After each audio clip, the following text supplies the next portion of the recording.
자, 이번에는 돈이 흐르는 스토리, 돈맥을 좀 짚어보는 시간입니다. 4월부터 분양권 전매 금지가 완화됐습니다. 네, 분양권 전매 금지 완화로 인한 득과 실, 우리는 과연 어떻게 대비를 해서 투자를 하고 돈을 벌 수 있을지 투미 부동산 컨설팅 김재경 소장과 함께하겠습니다. 안녕하세요. 네, 안녕하세요. 네, 말씀드린 대로 이 4월부터 분양권 전매 금지가 완화가 됐는데 우선 구체적으로 어떤 내용인지 좀 짚어주시죠. 네, 2023년도 일산부동산 대책에서 발표된 분양권 관련된 개정 사항들이 정말 많았었습니다. 네. 가장 대표적으로는 중도금 대출 상한선을 폐지한 건데요. 기존에는 이제 12억 선으로 갔다가 있었던 중도금 대출 상한선을 아예 없도록 하겠다.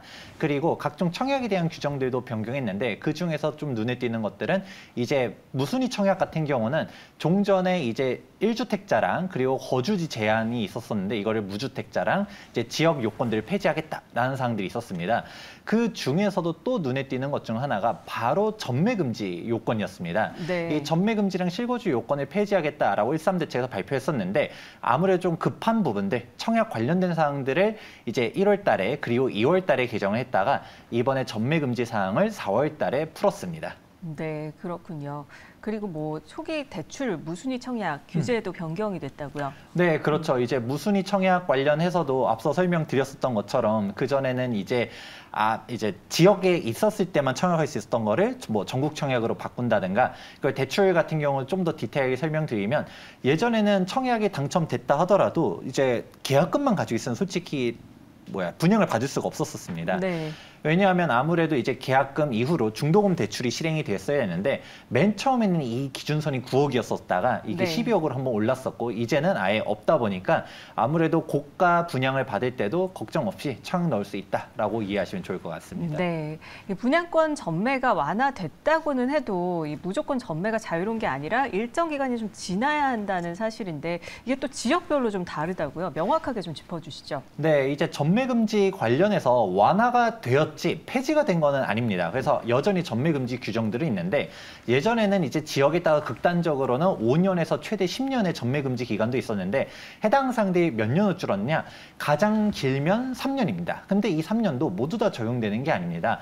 우선은 수도권과 비수도권으로 나눠볼 필요성이 있는데요. 네. 수도권에서도 규제 지역이 최대 3년 적용이 되는 것이고요. 그리고 수도권 내에서도 과밀억제 권역 같은 경우는 1년이 적용되고 그리고 아무런 규제 지역이 아닌 수도권 내에서도 아무런 규제 지역이 아니라고 하면 6개월이 적용됩니다.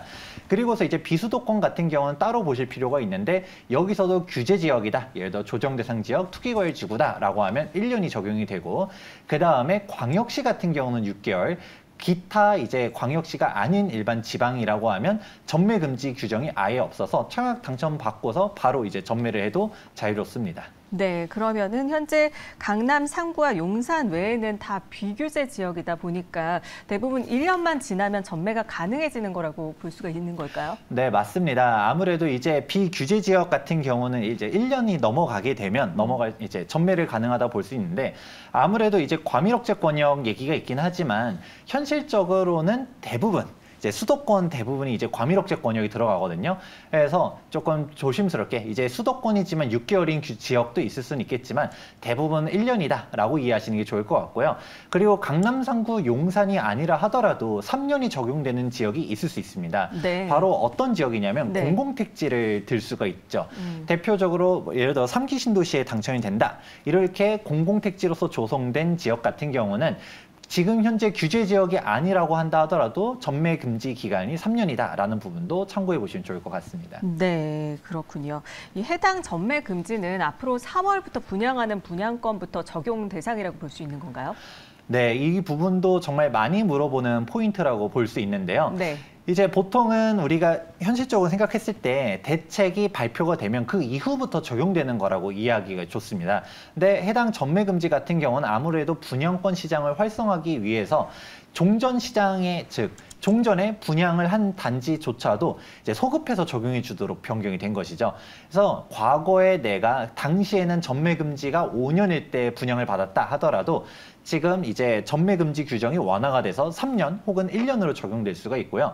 또 여기서 더 나아가면 많이들 헷갈려하는 포인트 중 하나가 이제 규제 지역 여부입니다. 규제 지역일 때는 3년이고 비규제 지역이면 1년이다라고 설명드리긴 했었는데 네. 그러면 이 규제 지역 적용 여부가 내가 청약 당첨될 때는 예를 들어 투기과열지구였다. 서울 전역이 지금 뭐 강남 3구랑 용산 제외하고는 비규제 지역으로 변경됐긴 했지만 종전에는 다 투기지역, 투기과열지구로 지정이 돼 있었지 않았습니까? 그렇다 보니까 예를 들어서 내가 동대문구였다. 동대문구에서 청약을 받았었을 때는 투기과열 지구였기 때문에 그러면 저는 전매 금지가 3년인가요? 라고 물어보시는 분들이 있는데 다행히도 지금 현재 시점에 규제 지역 여부를 따집니다. 그래서 내가 청약 당첨됐을 때는 규제 지역이다 하더라도 지금 현재 동대문구가 비규제 지역이다라고 하게 되면 1년만 넘어가면 전매가 가능하다라는 부분도 참고하시면 좋을 것 같습니다. 네, 현재 시점에 규제 지역인지 비규제 지역인지를 확인해야 될 텐데요. 이렇게 분양권 전매 금지 규정 완화에 대해서 좀 살펴봤는데 그런데 막상 전매가 풀렸는데도 불구하고 현장에서 이 분양권 거래가 활발하지 않다라는 얘기들이 있는데 왜 그런 걸까요? 네, 현실적으로 분양권 규제가 풀리면 전매가 조금 자유로워지면서 분양권 거래가 활발해질 거라고 많이들 기대를 했는데 그렇죠. 현실적으로는 거래가 잘 안 되고 있습니다. 무슨 이유인가요? 그 이유가 이제 규제들이 아직 남아있기 때문인데요. 가장 먼저 살펴볼 수 있는 거는 양도소득세율을 살펴볼 수가 있습니다. 이 양도소득세율이 2020년도 710 부동산 대책에서 종전에 이제 분양권에 대한 거래들이 너무 과열되다 보니까 아무래도 이제 분양권 규제들이 하나씩 도입이 되기 시작했습니다. 그 중에서 이제 전매 금지 요건들이 하나씩 살펴나가기 시작했었고 그 다음으로 710 대책에 나왔었던 게 바로 양도세 중과세율이었습니다. 네. 이 양도세 중과세율이 종전에는 예를 들어서 2년만 넘어가게 되면 일반세율로 적용될 수 있었던 것을 1년 미만 같은 경우는 77%, 1년 이상은 66%의 단기 양도세율로 변경이 되었습니다. 그렇다 보니까 아무래도 분양권에 대해서 내가 양도 차익이 뭐 한 1억밖에 안 된다. 뭐 이게 밖이라는 표현이 조금 그럴 수는 있겠지만 양도 차익이 1억이라고 한다 했었을 때도 뭐 77%면 7,700만 원의 세금으로 떼어나가다 보니까 네, 너무 크네요. 그렇죠. 이게 네. 팔아도 남는 게 없다. 이럴 거면 내가 왜 파느냐라는 그쵸. 얘기들이 나올 수 있겠죠. 네네. 하다 보니까 이 분양권 거래 활성화를 위해서 이 분양권에 대한 양도세율도 낮추겠다라고 정부가 발표하긴 했습니다. 네. 1년 미만 같은 경우는 40%, 1년 이상은 일반세율로 변경하겠다라고 발표는 했었지만 해당 사항이 아무래도 소득세법 개정 사항이다 보니까 국회에서 해당 사항에 대한 논의가 잘 안 되고 있는 시점이다 보니 지금은 여전히 77%, 66%의 이제 과중한 세율이 적용되고 있다라고 볼 수 있죠. 네, 분양권의 양도소득세율이 너무 높은 상황이네요. 네, 그리고서 또 두 번째로 들 수 있는 게 바로 실거주 요건도 여전히 남아 있습니다. 네. 지금 현재 전매 금지는 완화가 되었었고 또 2013년도 일산부동산 대책에서 실거주 요건 역시 폐지하겠다라고 발표를 했습니다. 이 실거주 요건 같은 경우는 이제 내가 시세 차익에 따라서 이제 적게는 3년에서 많게는 5년까지도 실거주 요건이 들어 있는데요. 해당 사항 같은 경우도 폐지하겠다라고 발표하긴 했었지만 문제는 주택법 개정 사항입니다. 그렇다 보니까 여전히 국회에서 논의가 잘 안 되고 있다 보니 지금 전매는 가능한데 실거주는 여전히 해야 되는 아이러니한 상황이 발생되고 있는 것이죠. 네, 이 분양권 거래가 가능하도록 바뀌긴 했지만 현실적으로는 거래가 제한될 수밖에 없는 사항들이 존재하는 건데요. 발표만 했을 뿐 아직 실행이 되지 않고 있기 때문에 그래서 특히 실거주 의미가 폐지되지 않았다는 게 좀 말씀하신 대로 아이러니한 상황인데요. 뭐 매도는 가능한데 거주를 해야 된다라는 거잖아요. 근데 팔고 어떻게 거주를 해야 되는지 양립할 수가 없는 상황인데 혹시라도 이걸 모르고 매도를 하게 되는 경우는 어떻게 되는 겁니까? 네, 이 부분이 정말 큰 문제라고 할 수 있는데요. 아무래도 법률적으로는 지금 이제 전매를 할 수는 있도록 되어 있는데 근데 실거주 요건은 또 만족하라라고 하게 됩니다. 그러면 실거주 요건을 위반하게 되는 상황이 발생할 수 있는데 이제 위반하게 되면 어떻게 되느냐? 이 부분은 주택법을 살펴볼 필요성이 있습니다. 네. 이 주택법에서 실거주 요건을 위반했을 때 어떤 식의 페널티들이 있는지 한번 살펴보도록 하자면 네. 가장 먼저 실거주 요건을 미충족했을 때 매도할 수 있는 당사자는 LH밖에 없게 됩니다. 이제 LH가 아닌 민간 개인한테는 처분할 수 없게 돼 있고, 그리고 LH한테 매도를 청구할 때도 이제 요건이 있습니다. 분양가에서 아무래도 우리가 그냥 시세 차익을 갖다가 온전히 LH한테 떠넘기면서 받아낼 수는 없고, 분양가에서 시중이율 가산한 금액으로밖에 처분할 수가 없는 것이죠. 솔직히 말하면 사실상 분양가에 매도하는 것밖에 안 되는 건데, 네. 이제 헐값으로 매도를 해야 된다라는 부분이 하나가 있게 되고요. 그런데 문제는 전매가 가능하다 보니까 LH한테 매도한 게 아니라 일반 개인한테 시세 차익 보고서 처분하게 되면 어떤 식의 페널티가 있느냐도 살펴볼 필요성이 있는데요. 네. 이제 주택법의 이제 벌칙 규정을 살펴보게 되면 이 실거주 요건을 위반하게 되면 1년 이하의 징역 그리고 1천만 원 이하의 벌금을 물도록 되어 있습니다.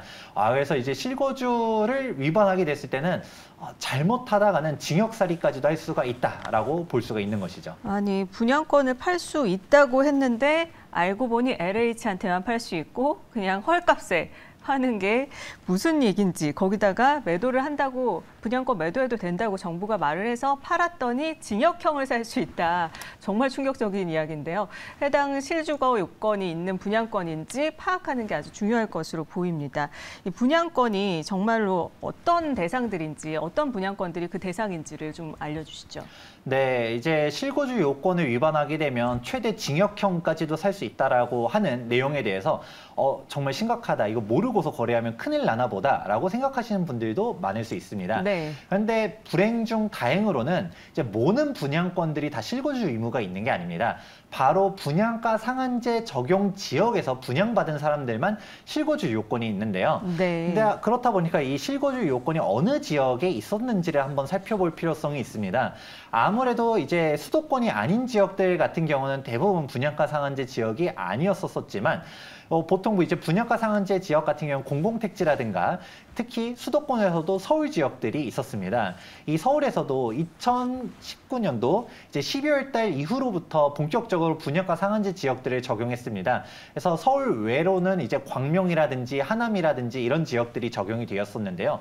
그렇다 보니까 내가 당첨될 시점에 분양가 상한제 지역이었었는지를 체크해 볼 필요성이 있고요. 네. 이 부분은 조금 안타까운 것 중 하나인데, 앞서서 전매금지 같은 경우는 예를 들어 내가 당첨 시점에 규제 지역이었다 하더라도 지금 처분하려고 했었을 때 비규제 지역이라고 하게 되면 3년이 아니라 1년으로 적용된다라는 말씀을 드리긴 했었는데, 그러면 비슷한 취지로 분양가 상한제 지역에서 내가 분양을 받았는데 현재 분양가 상한제 지역이 서울에서도 강남 3구랑 용산만 남아있거든요. 네. 지금 분상제 지역이 풀렸다라고 하게 되면 실거주 의무가 없어지냐라는 부분에 대해서 물어볼 수가 있는데, 안타깝게도 해당 사항은 내가 청약 당첨됐을 시점의 규제 지역인지를 따져볼 필요성이 있습니다.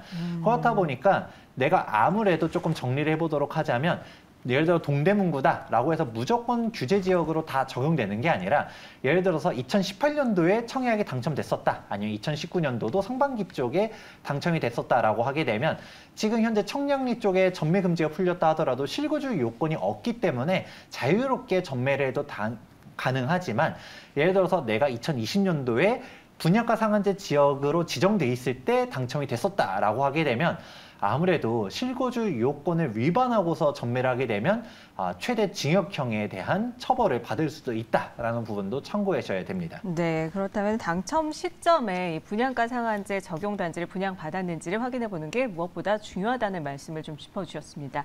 자, 그러면 지금 이렇게 분양권 전매만 우선 풀린 상황에서 개개인들이 과연 어떻게 대비를 해서 투자 전략을 짜야 할까요? 네, 아무래도 해당 사안 같은 경우는 분양권을 매도하는 사람뿐만 아니라 매수하는 사람 역시도 좀 주의를 할 필요성이 있는데요. 왜냐하면 이제 매도자한테 일단 처벌 규정이 있긴 하지만, 매도자가 이제 잘못해서 또 적극적으로 나가게 되면 원래는 LH한테만 처분하도록 되어 있다 보니까 이게 확대 해석을 하게 되면 이 매매 계약 자체가 사실 무효로 넘어갈 수도 있는 리스크도 존재하긴 합니다. 네. 그렇기 때문에 일단은 매수자 혹은 매도자 둘 다 실거주 요건이 있는지 없는지를 좀 체크할 필요성이 있고, 실거주 요건이 있다라고 하게 되면 매매 계약을 체결할 때 분명 일단은 해당 법이 주택법이 개정이 되는지 안 되는지를 살펴볼 필요성이 있고 개정이 안 된 상태에서 거래를 한다라고 하게 되면 특약에다가 해당 법안이 개정이 안 되게 되면 해당 계약은 무효로 하고 이제 조건 없이 이제 반환하도록 한다라는 특약을 넣는 부분이 아무래도 약간 이제 피해에 대한 부분들을 완화할 수가 있고 그렇게 되면 매수자의 입장에서는 이제 매매 계약이 취소가 되게 되면 시세 차익을 놓칠 수가 있는 부분도 있죠. 그렇게 됐을 때 이제 손해배상 책임도 물리도록 한다라는 부분도 넣어보시는 게 좋다라고 보고 있습니다. 네, 실거주 의무를 꼭 거래 시에 판단을 하도록 해야겠습니다. 자, 오늘의 돈이 흐르는 스토리에서는요, 분양권 전매 금지 완화로 인한 득과 실, 우리는 어떤 점을 꼭 챙겨서 대비하고 돈벌 계획을 세울 수 있을지 투미 부동산 컨설팅 김재경 소장과 함께 자세히 살펴봤습니다. 오늘 말씀 고맙습니다.